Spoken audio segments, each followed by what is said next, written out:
In this lesson, we explore the types of support organic farmers in the Southwest are looking for and how ag advisors can meet their needs. We hear answers straight from working organic farmers and advisors who share their hard-won knowledge earned through years of experience and countless hours in the field. I would say the main thing that I really lean on them for is scouting our fields and telling us when we have a problem, because we're usually too busy to be able to look at every single field every single week. Our consultant also goes out with soil probes and tells us what our soil moisture is and how deep it is. And so they usually give us advice on how much to irrigate. We don't want to over-irrigate because we're limited on water already. And they know with that crop how much it needs at that given moment in time. Our organic work, we service over 100 clients between all the different services we do. All of them have the same key needs. Soil fertility and plant nutrition is the basis for everything. Proper planting, preparation, taking care of plant protection. That means internal fertility for the plant and making sure it's where it should be to its maximum response capability. One of the recent areas that we are receiving support, it's more kind of technological, like doing a lot of soil mapping, where we're running a machine throughout a field and gathering all the data and then combining that with yield data that the combines are able to collect as they're harvesting nowadays, and being able to develop, with support from advisors, more of a prescription variable rate program for our nutrient applications, as opposed to just single rate across the whole field. They also are scouting for insects, disease starting to show up, any kind of fungal issues or disease in our crops, and they can identify those. They can tell us exactly what they are and what products are available that actually work. And that's probably one of the main things that I rely on my consultant to tell me, because there are so many products out there right now, so many that may be snake oil. And I rely on my consultant to look at that product, look at the active ingredient in that product, and tell me, look, this is the best bang for your buck right here. This one works, it's proven, there's research behind it, it does work. Because if I didn't have that, I would just be buying random products here and there and not even knowing if they work or not, just putting them out blindly.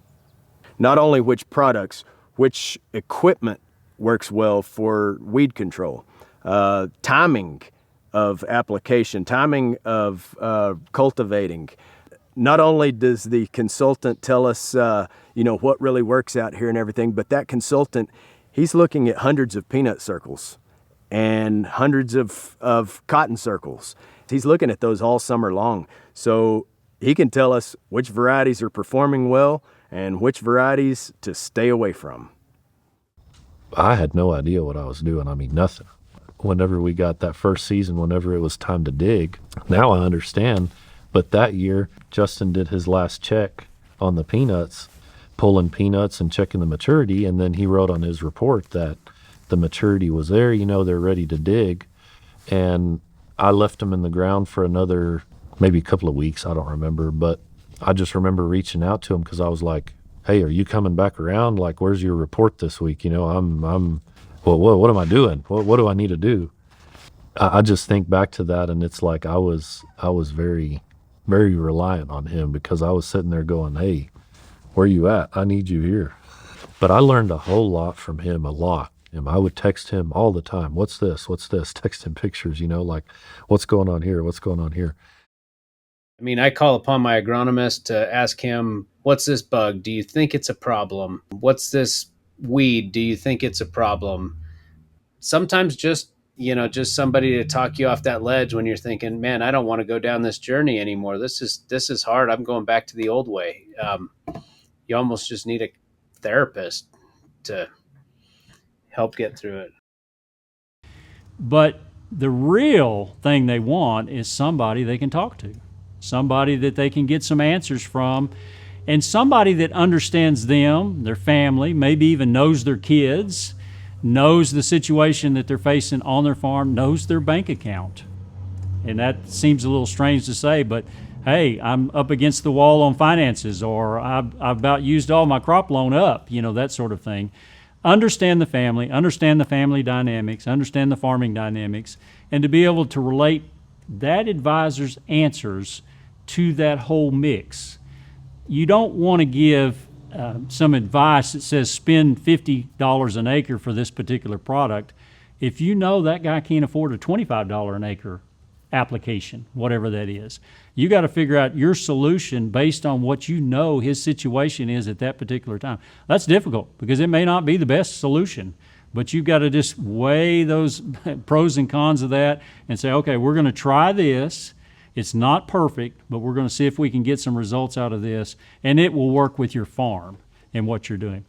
To be a generalist is probably more important than being a specialist, which most of our advisors are very specialized in what they do. But I would wish we have more advisors are very much generalist, understand the interconnection of everything.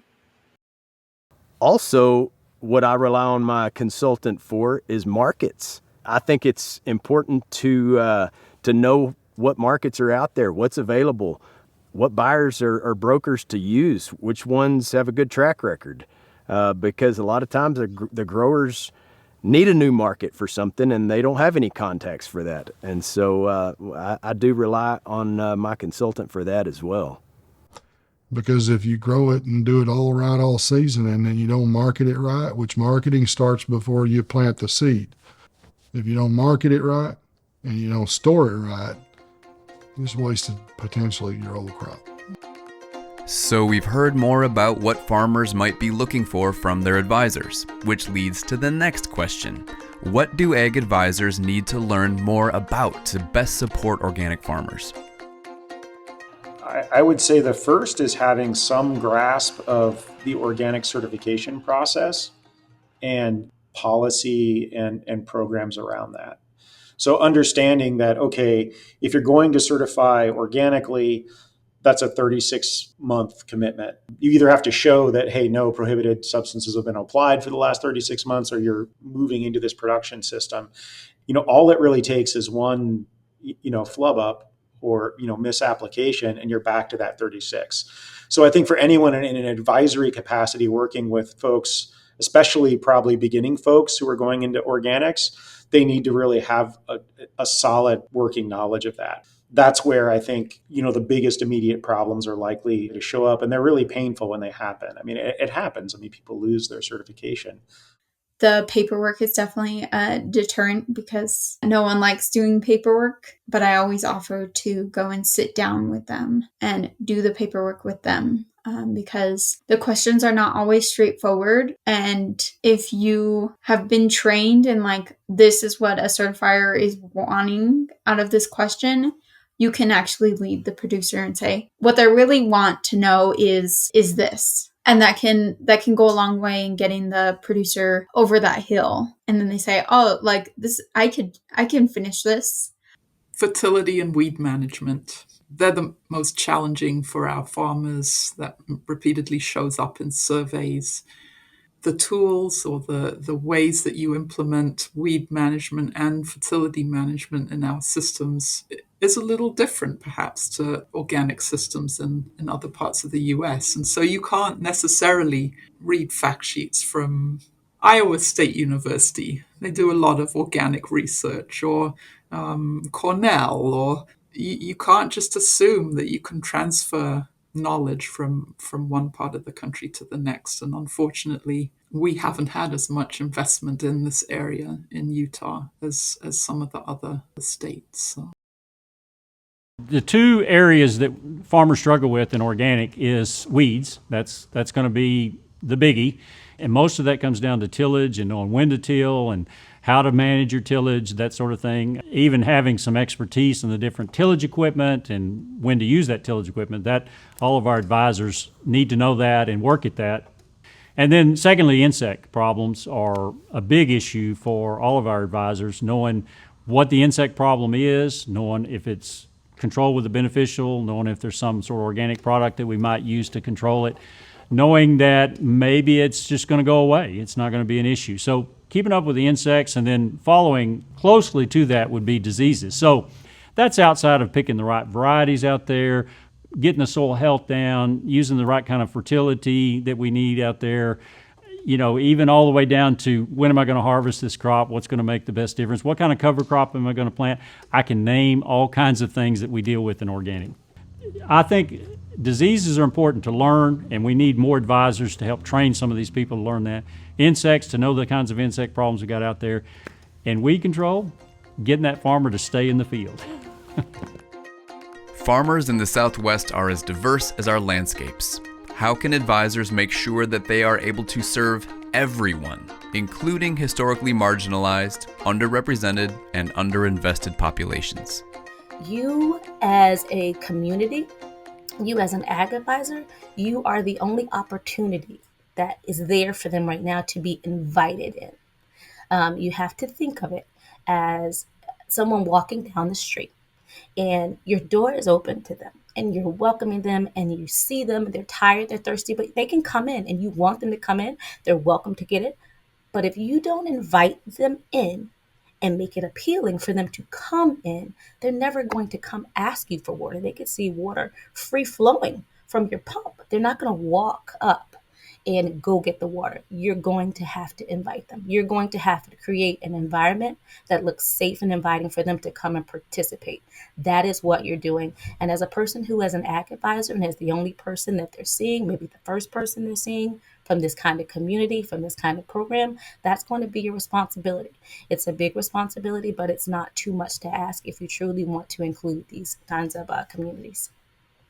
If you can make a connection with a leader or member of that community, they can really help you build trust within the community. Essentially, they're kind of your middleman who's going to vouch for you and provide that liaison to the group. We as consultants at Rodale, one of our catchphrases is you show up and you show up again.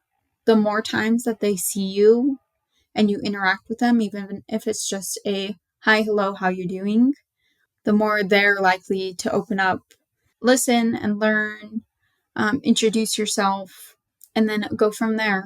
Relationships are very important in Latino communities. So even if you have a business relationship, the expectation isn't that you're going to be exchanging information solely over email. The expectation is that you're going to be visiting their home, eating in their home. So I think a lot of in-person trainings, just in-person formats, I think would be very helpful. Participate in those communities and in those groups and show up as someone who is actively participating with them, not advising them, not teaching them, but also taking the resources that you have out to them and engaging with them in that way. Because having them find it, again, it's not reasonable to think that they're going to understand how to navigate FCR 1.924 to be able to understand something. It's just not. There isn't a lot of resources to pull from that are in Spanish. I think if we want farmers from any community to participate in the organic program, they need to be able to access and understand the guidelines. Super important if ag advisors are able to supply information in the farmer's first language. That is going to be huge in them being able to access the information in the programs. But I do think it's hard to get involved in settings where you don't see yourself represented, where you don't see people who look like you. And I think that we can facilitate a path for representation first by amplifying these communities' voices and opinions, and also by advocating for greater diversity within agricultural groups, associations, and decision-making bodies. Let's wrap it up with some general advice for advisors interested in getting into the organic space. When you come into a new area and an area where the farmers are learning every day, be patient and work with them. We're willing to work with anybody. We want to do it right, and we have to do it right. I mean, the worst thing that we as farmers could do is is get some bad information and have to go back and do a 3-year transition again. So open conversations, good communication. We'll share with you, you share with us, and let's all go down the road together, hand in hand, and see if we can't make this thing work for the long run. I'm someone who talks a lot, but paradoxically, I'm going to say listening is probably the most important thing. Really listening to the farmer that you're working with, and in letting them tell you what they're trying to do and what they perceive as their biggest problems. I really think it has to start there. All agricultural is local, and I think that's doubly or trebly true when you get into organic production systems. Each person, each farmer is different. And too many advisors want to cookie cutter what they do. They've got a farmer over here that's got cotton, got a farmer over here that's got cotton, got a farmer over here that's got cotton. They want to give the same answer all the way through to the next farmer with cotton. And you just can't do that. You have to take all the dynamics that farmer's facing and then tailor your solution to those dynamics. I think too many people that are going to advise in organic think that all they need to pay attention to is organic information. And that's wrong, because you need to actually get outside of this. You need to figure out what's going on in the world, learn from all the different scientists that are out there, researchers, extension specialists, because they have some concepts that we actually are pulling into organic. So we have got to look at the world of agriculture as a whole. You need to get experience in the basics of crop production. You need to work on a farm for a little bit of time and understand what kind of implements work and what don't, and what is good farming. But how do you do it? Well, first of all, you need to get a good education in plant and soil science. You need to take some chemistry. You need to take some plant physiology. You need to take some plant pathology. You need to take some microbiology. You probably need to get your master's degree now, and you need to take a couple of classes in statistics. And you need to get the basics of the science, the identification and the understanding and how things work in the plant, how things work in the soil, how fertility works in the plant-soil interaction, and pHs and pathogens and all these things. Then you need to find somebody you can go and be your mentor as you're training and working for them in the field. And you need to do that for 5 years. Because the first year you won't know nothing. The second year, you kind of realize how much you don't know. And the third year, you actually realize you might know something, and you do. And the fourth and fifth year, you're grabbing hold and beginning to run. So where does that leave you? Well, we don't have a lot of people to go teach you how to do this. We don't have a lot of people in the organic sphere in Texas that are teaching at the university level. So you have to get the basic, quote unquote, conventional side. If you can't find somebody to work for that can mentor you, then go to work for a really good farmer and learn with them. And then that might develop into something else, into a relationship. The first time I think I've got it, I'm wrong. I haven't got it. Every day I'm learning something new, and I try and learn something new. I'm trying to get new sources of information. I'm trying to sign up and be members of different organizations so that I can learn stuff new. I try and be humble because I know I don't know it all, and I'm constantly learning. And if you adopt that attitude, I think you're ready to be in organic or in agriculture as a whole.